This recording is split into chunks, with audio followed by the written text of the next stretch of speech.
Le texte que nous allons étudier est un extrait de l'acte 3, scène 5 du Malade imaginaire de Molière. Dernière pièce du comédien-auteur, représentée en 1673, représentation interrompue par la mort du comédien principal Molière.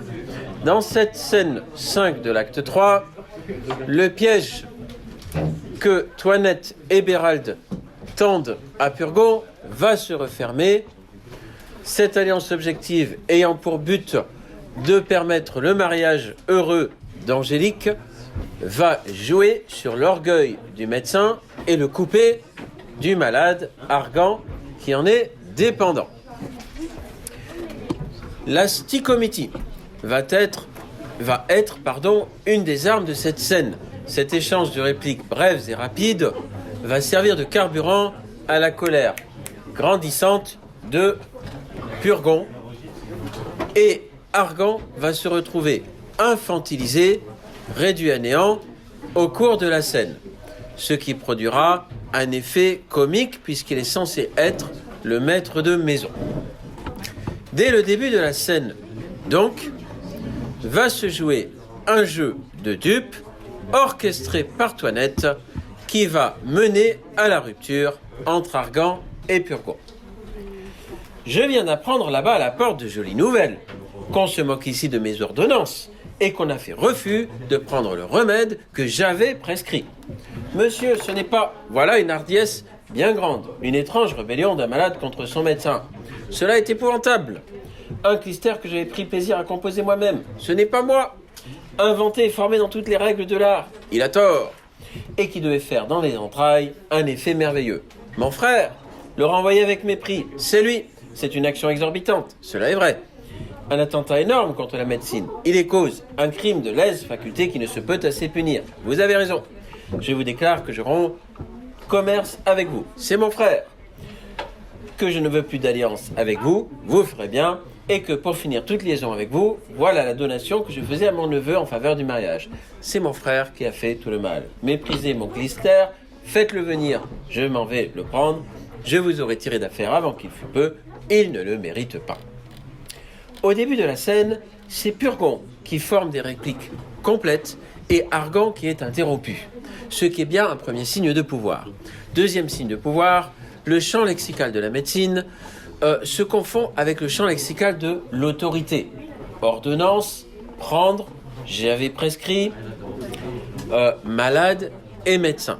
Mais ce champ lexical de la médecine forme également antithèse avec un champ lexical de la rébellion.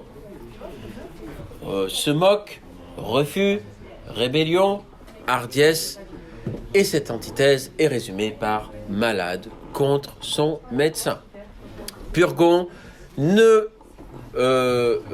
témoigne pas d'un très grand respect du malade d'ailleurs, puisqu'il utilise le pronom indéfini « on » pour parler de lui au lieu de s'adresser directement à Argan. Je viens d'apprendre à la porte de Jolies Nouvelles, l'antiphrase de Jolies Nouvelles montre bien la colère de Purgon.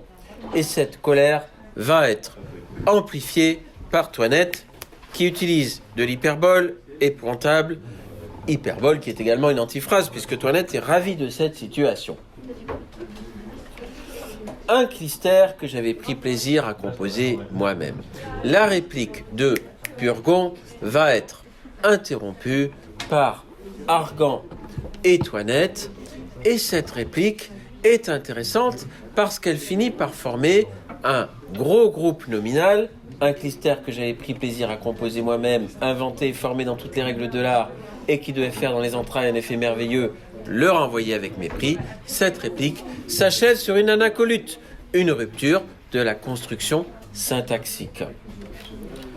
D'autre part, ce groupe nominal hypertrophié dont le nom noyau est clister montre bien que l'objet a une signification comique évidente. C'est un comique qui n'est pas très subtil, c'est un comique très romain, très gaulois, très français, un comique sur le bas-ventre, mais également, d'un point de vue symbolique, il va représenter le pouvoir extraordinaire du malade sur le patient et une relation de dépendance certes, mais aussi d'humiliation. le clistère, dont Argan fait une si grande consommation, est un traitement pour le moins douteux. Inventé et formé dans toutes les règles de l'art, ces deux adjectifs apposés ont un effet comique, puisqu'il s'agit quand même d'un lavement formé dans toutes les règles de l'art. Voilà une définition bien ronflante, qui devait faire dans les entrailles un effet merveilleux. Vous avez ici une antithèse entre entrailles et merveilleux, merveilleux étant une hyperbole. Et ce mot de mépris va marquer la première d'une série d'hyperboles qui sont faites par Purgon. Ces hyperboles faites par Purgon, c'est un médecin qui perd la raison, puisque l'hyperbole n'est pas une figure de style très raisonnable, puisqu'on est constamment dans l'exagération. Action exorbitante, attentat énorme, crime de lèse-faculté qui ne se peut assez punir. Face à ces hyperboles, Toinette va faire carburer la stichométie en poussant le docteur du côté où il penche. Cela est vrai, vous avez raison. L'action exorbitante, exorbitante est un mot intéressant puisque orbite est à la fois un terme du vocabulaire de la médecine mais également éventuellement de l'astronomie.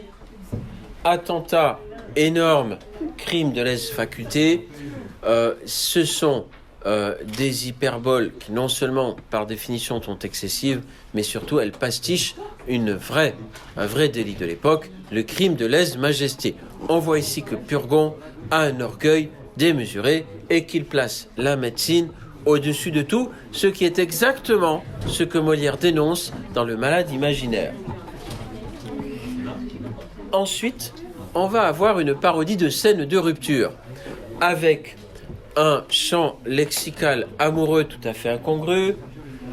Je vous déclare, je romps, alliance, liaison, mariage. Ce chant lexical incongru va laisser Argan tout à fait désemparé, qui se défend comme un enfant. C'est mon frère. C'est mon frère qui a fait tout le mal. Surtout, on est ici à un tournant de la pièce, puisque Purgon déclare renoncer au mariage qu'Argan souhaitait, ce qui est exactement le but recherché par Toinette et Bérald. Je ne veux plus d'alliance avec vous. Pour finir toute liaison avec vous, la proposition subordonnée infinitive complément de but marque bien le but, mais le but de Toinette, par-dessus tout. La question rhétorique de Purgon, mépriser mon clistère, marque bien l'orgueil démesuré du personnage. La personnification qui va suivre, qui est l'œuvre d'Argan, faites-le venir, je m'en vais le prendre, faites-le venir, marque bien le ridicule du traitement, que l'on va jusqu'à personnifier. Il ne le mérite pas. Toinette finit de pousser Purgon du côté où il penche, et Purgon conclut cette partie de la scène par un conditionnel. Je vous aurais tiré un conditionnel passé qui marque un irréel du passé, qui est signe que la médecine est toujours une promesse non tenue. Avant qu'il fût peu, cette proposition subordonnée de temps montre bien ce que Molière dénonce dans la médecine.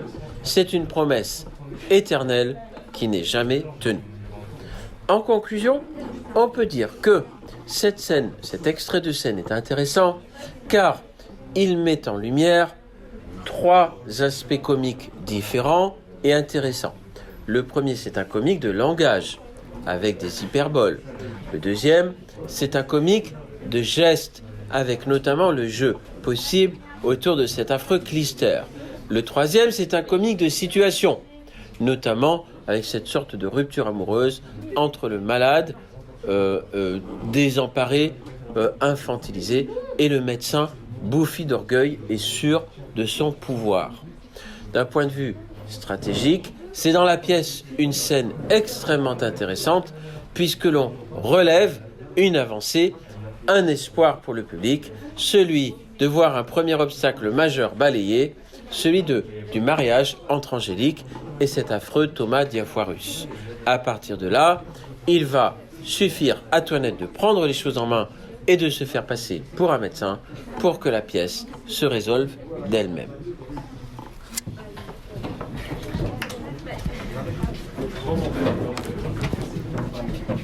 Je sais pas lequel c'est.